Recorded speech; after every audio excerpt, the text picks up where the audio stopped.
నారాయణ ఏడుకొండ వెంకటరమణ గోవింద గోవింద. ఒక సాధువు కాశీ వెళ్లేందుకు ప్రయాణిస్తుండగా దారిలో చీకటి పడి వర్షం మొదలైంది.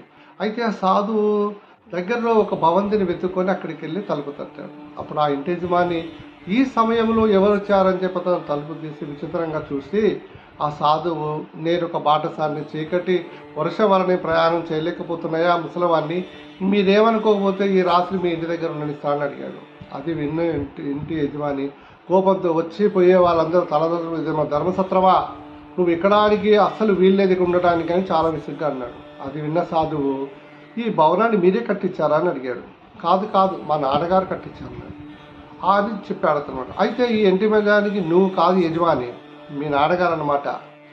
ఆయన బ్రతికున్నప్పుడు సంగతి అది, అతను చనిపోయాడు కాబట్టి ఇప్పుడు నేనే యజమాని చాలా గర్వంగా చెప్పాడు ఆయన. అది విన్న సాధువు, ఓహో అలాగా, అయితే ఈ ఎప్పటికీ ఈ ఇంటి యజమాని నువ్వే అన్నమాట అంటే, ఆ మాట విన్న అతను, అదెలా సాధ్యము, నేను ఎన్నాళ్ళు ఉంటానని, ఎల్లకాలం జీవించి ఉండను కదా, నా తర్వాత నా పిల్లలు, ఆ తర్వాత వాళ్ళ పిల్లలు యజమానులు అవుతారు, అంతేగాని ఇప్పుడు ఇది మాత్రం నాదే.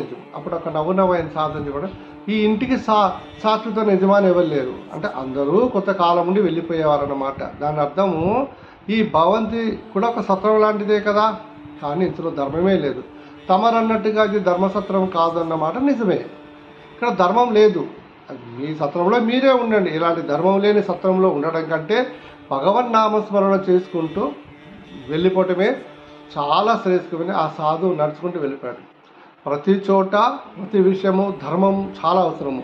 ధర్మం లేకుండా ఎంత గొప్పదైనా అది దేనికి పనికిరాదు. మనము కట్టుకున్న ఇల్లు, కూడబెట్టుకున్న ఆస్తులు, ఇవన్నీ కూడా సత్రం లాంటివి. నువ్వు దాంట్లో కొద్ది కాలం ఉండి వెళ్ళిపోతావు. నీ శరీరమే నీ సొంతం కాదు. మీ శరీరమే నీ సొంతం కాదు. నువ్వు నచ్చిన కాళ్ళు, చేతులు, అవన్నీ కూడా నీవి కావు. ఇవి వదిలి వెళ్ళాల్సిందే. కాబట్టి మనల్ని ఎవరైనా ఆశ్రయించినా, మనల్ని తలుపు తట్టినా, మనకు చాతనైనంత సహాయం చేయాలి, అన్నం పెట్టాలి, మన ఇంట్లో వాళ్ళు వచ్చిన అతిథిగా భావించాలి. అతిథి దేవో భవ అంటే వాళ్ళకి పెట్టిందే అంతా కూడా తిరిగి నీకు వస్తుంది, పుణ్య రూపంలో వస్తుంది. ఇక్కడ అయితే సంపాదించుకుంటావు ఆస్తి పాస్తులు, కానీ అక్కడికి వెళ్ళిన తర్వాత సంపాదించుకోవడానికి ఏముంది?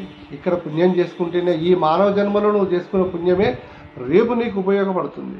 కాబట్టి వీలైనంత వరకు మీరు దాన ధర్మాలు చేస్తూ పుణ్యం సంపాదించుకోవాలి. ఇదే సనాతన ధర్మం యొక్క సిద్ధాంతం, హిందూ ధర్మం యొక్క సిద్ధాంతం. జై శ్రీమన్నారాయణ.